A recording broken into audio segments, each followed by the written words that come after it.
केंद्रीय मंत्री जयप्रकाश जी ने 4 दिवसीय आदमपुर दौरे किए, तो इनसे बातचीत करेंगे। आदमपुर दौरों के दौरान इन्होंने क्या कमियां देखी और क्या सुधार होना चाहिए। जयप्रकाश जी, आपने दौरे किए, लोगों का दुख जाना, तो क्या क्या आपने देखा, क्या क्या कमियां रही? देखिए, सबसे पहली बात तो है कि जनता को गुमराह कर रहे हैं। चुनाव से पहले मुख्यमंत्री, उप मुख्यमंत्री और वो सारा मंत्रिमंडल वहाँ गया था, सभी विधायक और सांसद बीजेपी के गए थे। जो जनता से वायदा किया, अब किसी का भी एक का पूरा नहीं किया।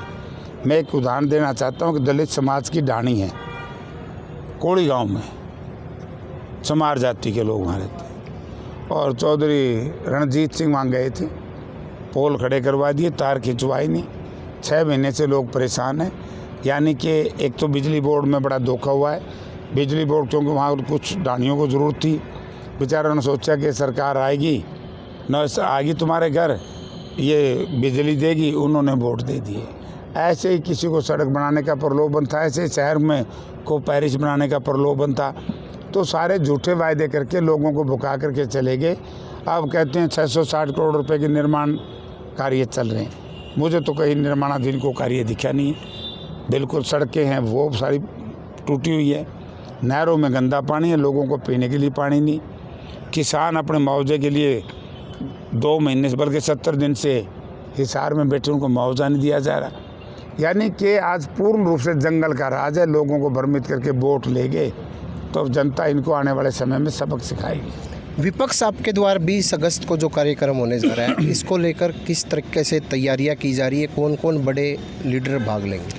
देखिए, विपक्ष आपके समक्ष क्या है, मैं पहले तो आपके माध्यम से आपके दर्शकों को समझाना चाहता हूँ। विपक्ष आपके समक्ष है जब सत्ताधारी दल निरंकुश हो जाए, लोगों की बात ना सुने, तो नेता प्रतिपक्ष की एक जिम्मेवारी है कि लोगों की तकलीफ, लोगों के दुख, लोगों की समस्या लोगों से पूछ करके विधानसभा के माध्यम से सरकार तक पहुंचाए। इसीलिए 20 तारीख को हरियाणा प्रदेश के सभी कांग्रेस के विधायक और हमारे नेता प्रतिपक्ष चौधरी भूपेंद्र सिंह हुड्डा, हमारे सांसद दीपेंद्र सिंह हुड्डा, हमारे पार्टी प्रेसिडेंट उदयभान जी, यानी कि सब लोग आएंगे। अब हम जो गांव-गांव जा रहे हैं, लोगों की समस्याएं हम ले आए हैं। ऐसी ऐसी समस्याएं आप सोच नहीं सकते। तो ये सारी बातें हम हुड्डा साहब को 19 तारीख को दे देंगे। ये फिर उसके बाद जब भी सेशन आएगा, इसको विधानसभा में रखेंगे और ये बातें कहेंगे। जिस दिन से हुड्डा साहब ने हिसार में विपक्ष आपके समक्ष कार्यक्रम रखा है, सब लोगों के, ये गठबंधन वाले लोगों के पेट में मरोड़ उठ गई, क्योंकि ये सभा आज तक की सबसे विशालतम सभा हिसार में होगी।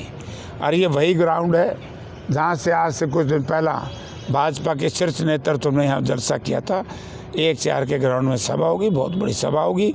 और इसके बाद मैं समझता हूँ कि लोग इस बात को समझ जाएंगे कि इतने निरंकुश और निर्दयी शासक हरियाणा प्रदेश में हैं, तो उससे यह आभास होगा क्योंकि लोगों का जमावड़ा लोगों के खिलाफ आक्रोश प्रदर्शित करेगा।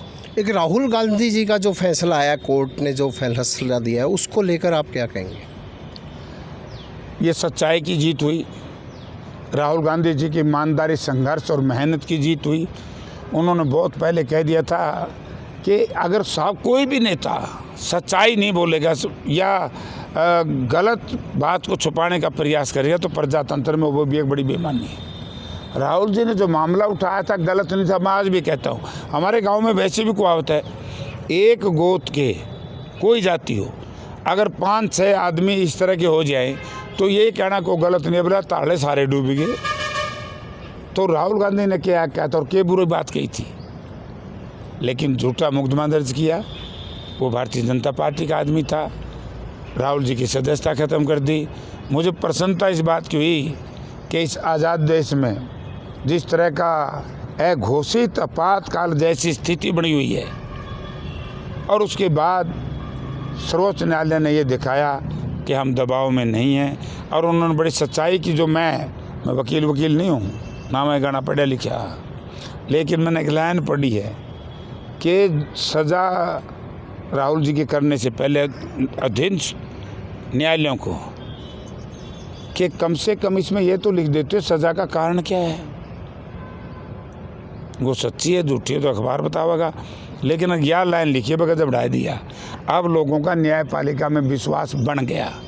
नहीं तो ऐसी हालत हो रही थी जिस तरीके से संवैधानिक संस्थाओं को तोता बनाने का काम किया।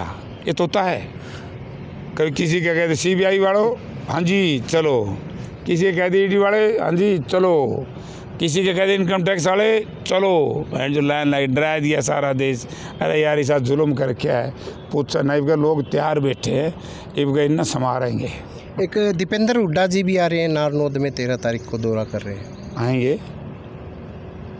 12 को है, तेरे को 12 को है सर, जल्दी 12 को करेंगे, आएंगे मीटिंग करेंगे, आएंगे। बता अब ये बताएं कि जो जैसे अगर इनकी बात की जाए मनोहर लाल सरकार की, ये दावा करते हैं हमारी कानून व्यवस्था बहुत अच्छी है, तो क्या कहेंगे इसको लेकर? हे मेरे राम, मैं जनता का हाथ जोड़ूं, पैंडा छुटवा लो।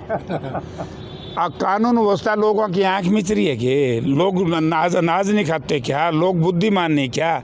सत्यानाश करके दे रखा है। क्या हालत हरियाणा, चल हरियाणा की लगा ले। बेरोजगारी दृष्टि से मेंबर पार्लियामेंट है दीपेंद्र सिंह हुड्डा, बाकी तो इन मेंबर पार्लियामेंट के भी जबान के ताड़ा लग रहे हैं। 14 में तो कोई नहीं बोला।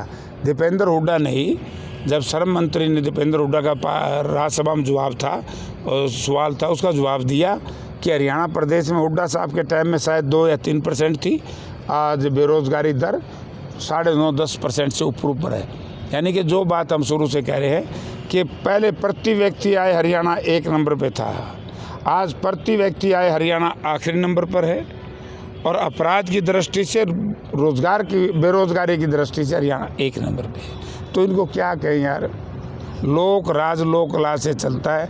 जिस लोक राज में लोक लाज ना हो, मेरे हिसाब से ज़्यादा उसकी चर्चा बेमाने है, क्योंकि लोग 2024 का इंतजार कर रहे हैं। जिस दिन लोकसभा के चुनाव का बिगल बुझेगा, उस दिन इनको इनकी औकात का आभास कराएंगे। जी, ये थे पूर्व केंद्रीय मंत्री जयप्रकाश जी। इन्होंने स्पष्ट तौर से कहा कि जो 20 अगस्त की जो तैयारियां चल रही है, सभी नेता इसमें भाग लेंगे और लगातार तैयारियां चल रही है। और इन्होंने ये भी बताया कि न्याय व्यवस्था पर लोगों का विश्वास है, तो ऐसे में राहुल गांधी जी का जो फैसला आया है, तो उसकी एक सच्ची जीत है ये फैसले की, तो इसको लेकर लोगों में भी खुशी का माहौल है। प्रवीण कुमार, हिसार।